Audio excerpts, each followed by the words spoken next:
Thank you, yes. Oh my God, Nick Tuttle, I did not see you sitting there. You may be in your office, you may be in your classroom, or you may be at home watching the NFL, the Denver Broncos on a Wednesday. But that doesn't matter right now. We are talking about goal setting and team building. Written, presented, and made beautiful by Tanner Perry. Right now, we're going to talk about goal setting. What is goal setting, really? Goal setting is a mental training technique that can be used to increase an individual's commitment towards achieving a personal goal, and this can be separated into short, medium, and long term.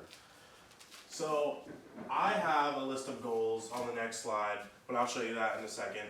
And I have about 4 short-term goals, 4 medium goals, and 4 long-term goals that I think you'll find very interesting. So here's a couple of my short-term goals. Sorry, I had 3. So like the short-term goals are things like I can achieve very easily. Like they're not hard to do. So for example, buying a new phone, being ready and prepared for next football season. I just have to go work out and get all that stuff done. And reorganizing my room. Those are things I can do easily. Those are goals that I can achieve within like 20 minutes. And so now medium term. So that's graduating from college. That takes time, that takes effort. Getting a high-paying job in the sports business industry.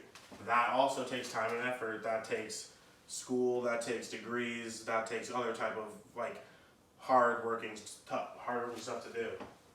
And then buying another Camaro, yes, I had a Camaro.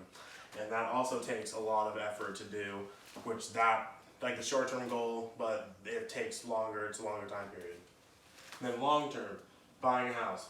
That takes a lot of financials, that takes a lot of like money. You have to, that going back to my medium term, it takes a lot of like work and like based off from your job, getting married. That's a long-term because it matters how long your relationship is.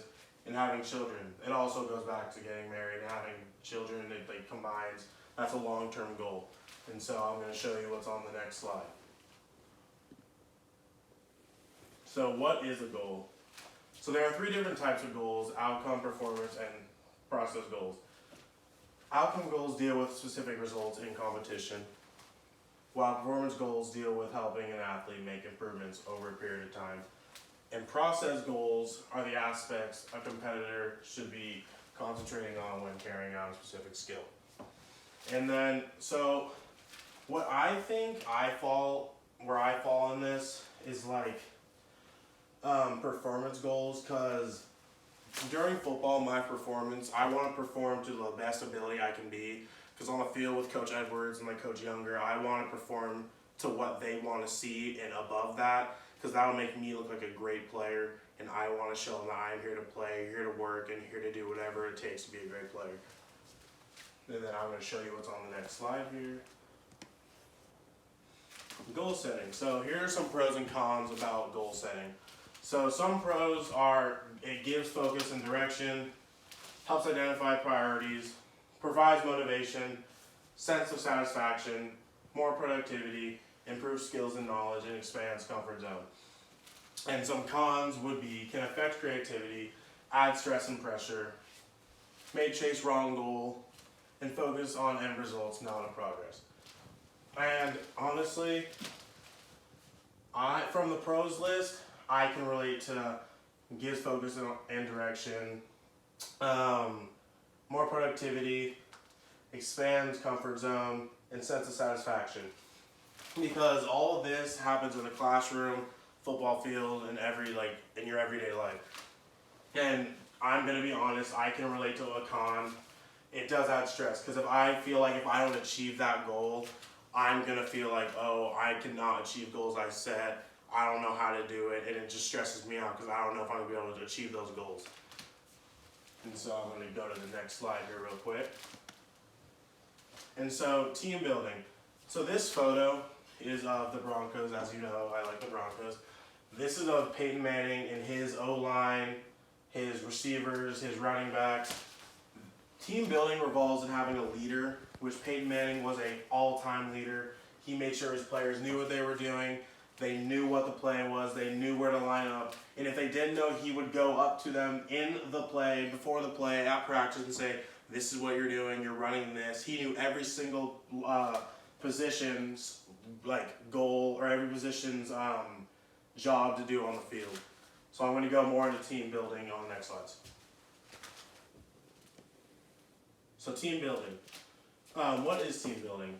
This is a process of helping the members of a group enhance their ability to work cohesively through the improvements of communication, group activity, group objectives, trust and respect. Team building strategies are often used at the beginning of a season to help group members become more familiar and trusting of each other. Common techniques include group introductions of each other, ropes courses, individual and team goal setting. So what I take from that is basically you're doing stuff as a team, you're getting to know each other, you're doing activities that make it so you guys get to know each other, comfortable with each other, you're comfortable being on a team with each other. You're not like, oh, I don't like being on a team with this guy because I don't know him and he's just all my business. And as it says here, you do activities, rope courses, or individual and team goal setting. When I was in high school, we did this thing where we all sat in a circle and we said one thing we're proud of on this team, what we want to do on this team, what goals we're setting for this team. And that made our team come closer together. And I feel like team building brings whatever team you're on, or not even a team, it can bring your family together. You can do activities during holidays. That's what team building is. And I'm going to show you more on these next slides. Alright, the importance of team building. Like I said on the other slides, it gets players to know each other better. It also boosts performance, generates friendly environments, and improves coaching. So Peyton Manning, for example, as I have this photo here, he does everything on this list. He gets to know the players. Any player that gets drafted, that he was on this team and they got drafted, he got to know them.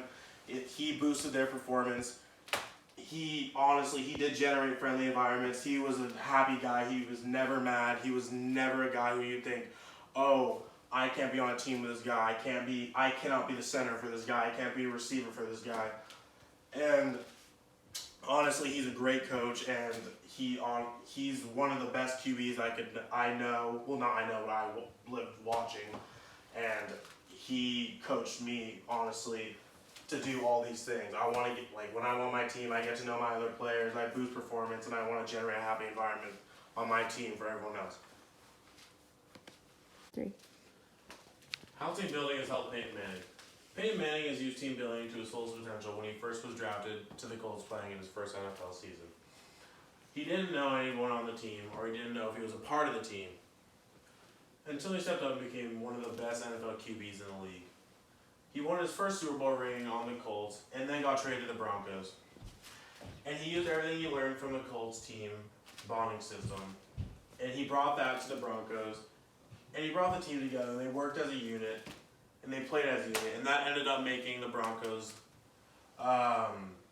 Super Bowl champions in 2015. After that, Peyton Manning retired his career, and now uses this team-building exercise that he learned from both NFL teams he's been on, and he uses it in his everyday life for commercials, for football clinics, and for anything he does to help children or people. And how team building has helped me. So, throughout my high school and football career, every time I went on a new team, I was afraid of not knowing anyone and not knowing if I was going to be successful on this team. But we did team building on my Little Scouts team, like I already said. And then for college, we did this thing, for football, we did this thing where we're all in the team room and we talk about, oh, what's one thing about us that no one knows, what school do we go to, and what about our life is great. So I said, I went to Los Gatos, I live in a house with 4 guys, and at my high school, they called me the Black Spot, if you did not know that. And honestly, team building is like you're joining a new family because everyone there starts to respect you, starts to know you. And I feel like building a family on a team is the way to win games and is the way for your team to be successful playing that sport. So Nick Tuttle, my last words are as it says here. Thank you for watching my video, and I hope you enjoyed Bronco Country and my beautiful presentation.